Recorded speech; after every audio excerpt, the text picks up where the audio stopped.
Well, good for us. They have an alert circle, no first alerts in our forecast anytime soon. It's going to be looking pretty nice out tomorrow, right, Greg? Definitely going to be looking probably the best day of the week if you want dry conditions and sunshine.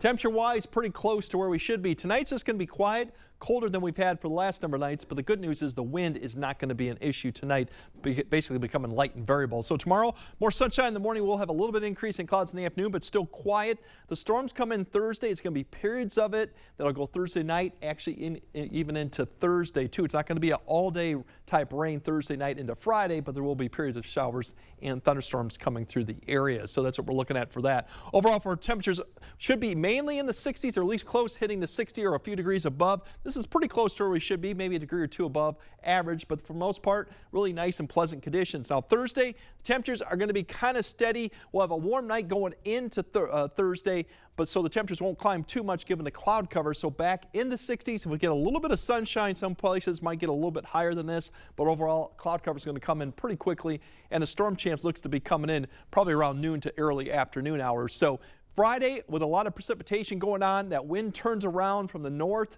as the system passes to our south, so this will keep the temperatures cooler, mainly into 50s, even upper 40s. Further southeast you go, maybe into the 60s too, so that's what we're looking at too for steady temperatures going Friday too. So overall, the precipitation chance really is going to start off about 9 to 10, and there's still some questions how early this may get going. Right now, I still think it's at noon to early afternoon, but we'll have to see if we get a little bit of activity as that warm front begins to lift north. We'll see one little area developing probably around noon to early afternoon. This will be showers and thunderstorms. Could be a little bit of small hail threat with this as it lifts northeast. That's a warm front. We'll have additional development here and there scattered throughout the afternoon until we get a line potentially forming somewhere along the cold front as it kind of comes through in the evening hours. So we'll see another additional line come through. The strongest severe threat, as you see right down there, even red starting to pop up with some of those storms. That's where the strongest storms are expected too. Now, as we go into Friday, we're going to see additional development come along there. So we'll see additional development probably in the morning hours and then probably more drier conditions in the afternoon. So it's really periods of it,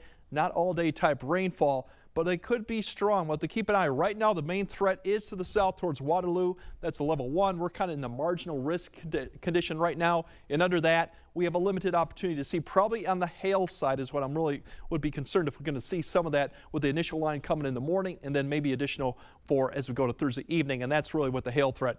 A lot of moisture with this, but they are going to move in. So I think the flood threat is pretty low too, given how fast these storms will be moving. Now, Friday, the front kind of sags south. It stays down right there, so that's where the severe threat would be for Friday.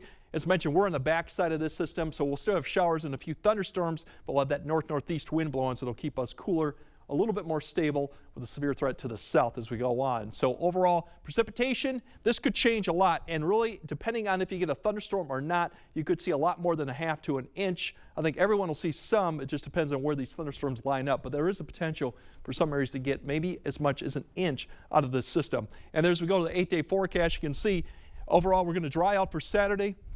Looks mainly dry eastern for Sunday, and then we have another chance of rain coming in back in. That would be Sunday night into Monday. Oops, I kind of skipped ahead there. Overall, that's what we're looking at, and then temperatures will rebound. So enjoy tomorrow because Thursday gets a little wet, and Friday will be a bit wet. And then overall, Easter weekend, for the most part, is looking okay.